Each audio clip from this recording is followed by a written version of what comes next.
तुमच्या आयुष्यात संधी आली तरी पण तुम्ही वाईट कर्म नाही केले पाहिजेत हे भगवंताला कळतं. समज माया. लोकांविषयी राग पकडणं म्हणजे काय? तुमच्या हातात जळता कोळसा पकडणं. समज माया. तुमचा कोणासंगच झगडा नाही पाहिजे बॉस. शांत जीवन जगलं पाहिजे. माफ करा. अशा लोकांना पण माफ करा ज्यांनी त्यांच्या चुकाला माफी नाही मागितली. तुम्हाला माहिती ते चुकीची आहेत पण ते झुकायला तयार नाही. माफ करा आणि म्हणा माझ्या कर्माचं फल त्याच्यामुळे भेटले. थँक्यू भगवंता.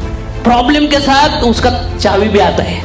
समस्या के साथ समाधान भी जन्म लेता है.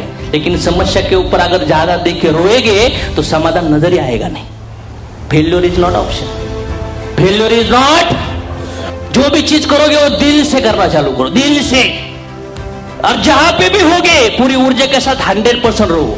सगळ्यात महान कार्य लोकांचे दुःख मिटवा. लोकांना हेल्थ द्या. लोकांना वेळ द्या. लोकांचे संसार जुळवा. लोकांना आनंद द्या. लोकांना मनामधून दुःखामधून मुक्त करा. अंधार दूर करा. सगळ्यात महान कार्य. राईट और रॉंग? तुकाराम महाराजांनी काय केलं? ज्ञान दिलं. ज्ञानेश्वर महाराजांनी काय केलं? जिजसने काय केलं? क्रॉसला लटकले. लटकले का नाही लटकले? लोकांसाठी. आणि भगवंताला म्हणत होते भगवंत यांना माफ करा. यांना माहित नाहीत काय करतायत. लोकांना दुःखातून काढायला तयार आहे का?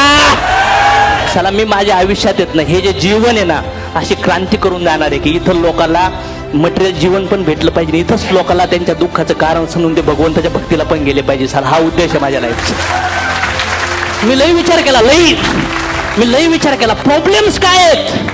काय याला जबाबदार काय आहे? हे दुःखात त्रासात प्रॉब्लेम दुःखामध्ये काय आहे? यांना पैसे देऊ, यांना कपडे देऊ, यांना अन्न देऊ, सॉल्व होईल का? नाही.